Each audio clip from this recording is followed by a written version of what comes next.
Can one family make a difference? Coming up after this.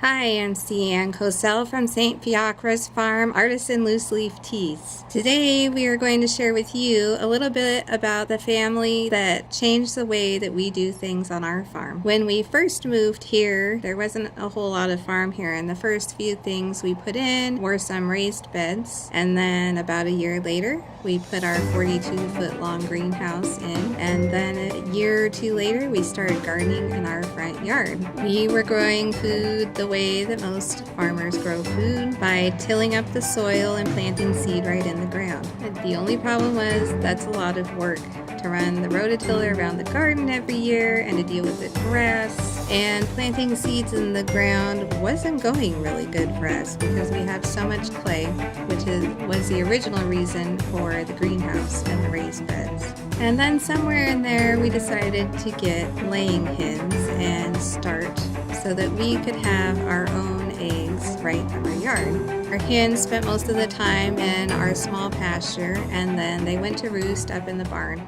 just like most people do with their chickens. I've got them free ranging in the yard right now just to give them more access to bugs and greens and stuff, because the pasture is pretty well picked through. They spent the whole winter stuck in the pasture, and they cleaned it up really well. So I've let them free range around the yard, and it's getting pretty annoying.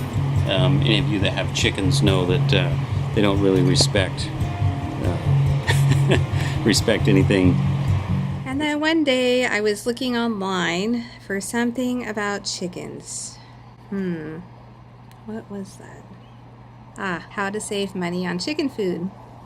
And I came across a lovely article at the Prairie Homestead about all these different ways that you could save money on chicken food. And along with this article was a YouTube video. Now at the time we didn't really watch much YouTube, one video here and there to look up how to do something. But I went to check out this video. And guys, in this video I'm going to show you how I feed 30 chickens, non-GMO, all natural stuff, on $1.25 a day in like less than 10 minutes, okay? But first, if this is the first time we met, I'm pretty much the apron wearing permaculture chicken ninja master. And this guy knew so much about chickens, and he had all these really simple and easy ways to make chickens and gardening easier. Let's see what the children have learned about chickens. Tell me something you learned from the chicken guy. The more you clean your water, the better the egg production gets. Tell me something you learned about chickens from the chicken guy. They till. They till. And they'll eat worms. They eat worms. And they'll dig in gardens. And they dig up the gardens. And they'll eat plants. And they eat plants. And they'll peck. And they peck. And that's all. All right, good job. Thumbs up. How about you? What have you learned about chickens from the chicken guy? They give you eggs while we feed them compost. Yeah, they make the eggs with the compost. The chickens make the eggs with the compost? All right.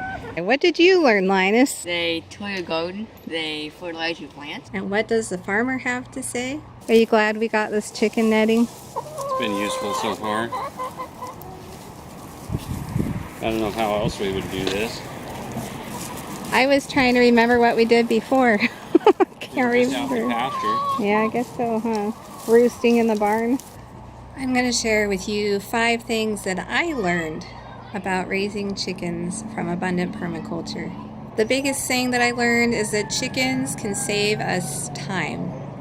They don't require a whole lot of work, just some food and water and a little bit of attention, but they can save us a whole lot of time and provide us with eggs.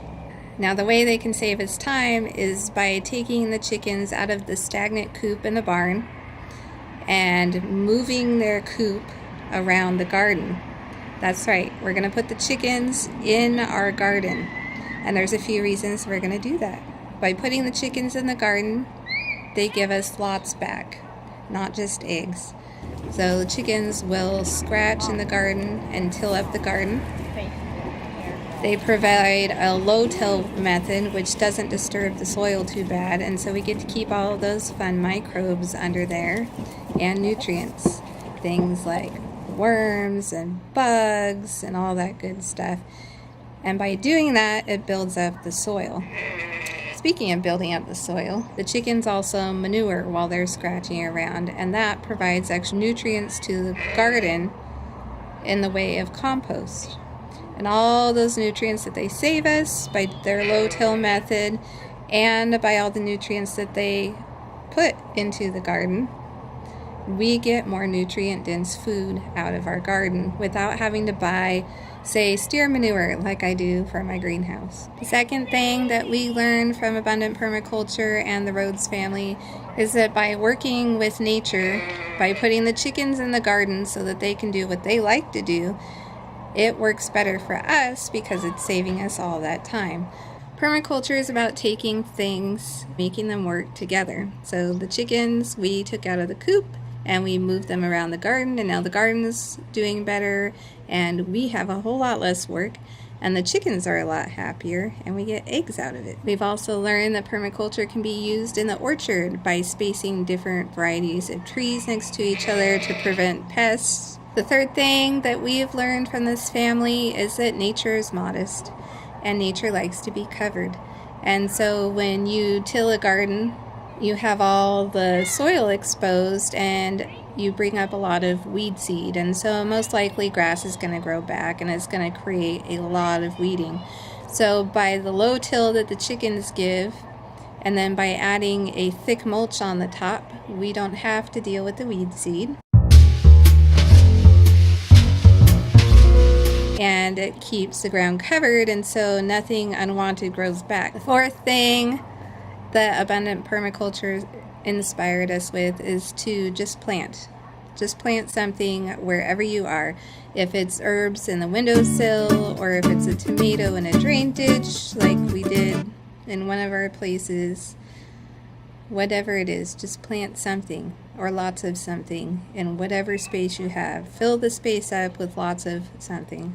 And the fifth thing that we learned from this family is that it's possible to work together as a family at home all day, every day.